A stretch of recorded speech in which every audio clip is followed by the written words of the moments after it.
Saya berbicara sebagai diri saya adalah orang yang awam yang khawatir jika seandainya terjerumus dalam perkara-perkara yang syubhat.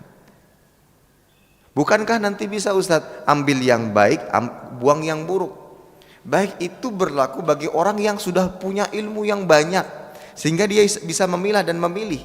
Oh ini Ustadz ini saya bisa saja duduk di majelisnya, tapi saya bisa memfilter yang ini baik, yang dia sampaikan ini buruk.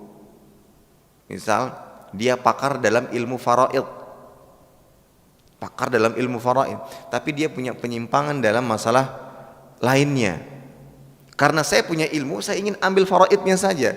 Namun ketika dia sudah mulai membicarakan hal-hal yang tidak benar dalam agama, saya bisa membuangnya. Namun kalau itu adalah orang yang awam, minim ilmu, akhirnya semua ditelan.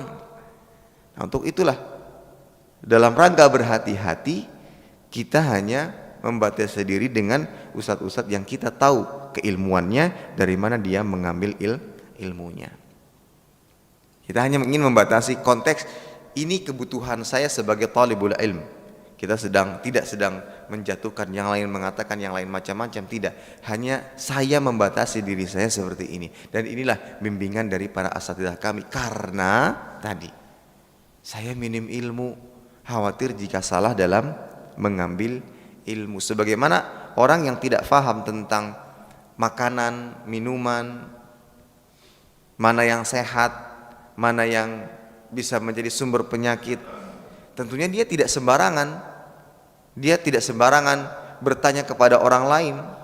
Kalau dia bertanya kepada penjual barang-barang tersebut, penjual makanan tersebut, Pak ini sehat lah Pak? Oh kenapa Pak? Bagus saja. Ya sesuai dengan keinginannya agar barangnya cepat laku. Tapi kalau kita bertanya kepada pakarnya, pakar makanan misalkan, oh makanan itu ada yang seperti ini, ada yang seperti ini, ya. Misalnya ya makanan-makanan yang mengandung kolesterol, kita tanyanya kepada penjual makanan tersebut, Pak makanan pian ini sehat aja lah Pak, makanan pian ini bagus aja lah, kalau ulun tukar tiap hari makan 3 kali sehari Pak, oh bagus saja. Ada Pak ini karena makanan kami ini gini-gini. Ya dia penjual, harapannya cepat laku, ya. Ini salah bertanya kita. Tapi kalau tanyanya kepada pakar, ahli kesehatan, ahli gizi misalnya, oh dia akan memilah. Nah itulah, begitu pula dalam masalah agama. Kecuali kalau kita memang sudah bisa mengetahui, oh ini kolesterolnya tinggi, maka karena saya sudah punya ilmunya, saya bisa memilih ini yang masih bisa dikonsumsi, ini yang harus ditinggalkan. Barulah kita bisa menggunakan kaidah, ya ini bisa kita ambil, ini tidak kita tinggalkan. Itu perlu ilmu, yang seperti itu saja perlu ilmu. Nah kalau seandainya kita minim ilmu, maka sadar diri.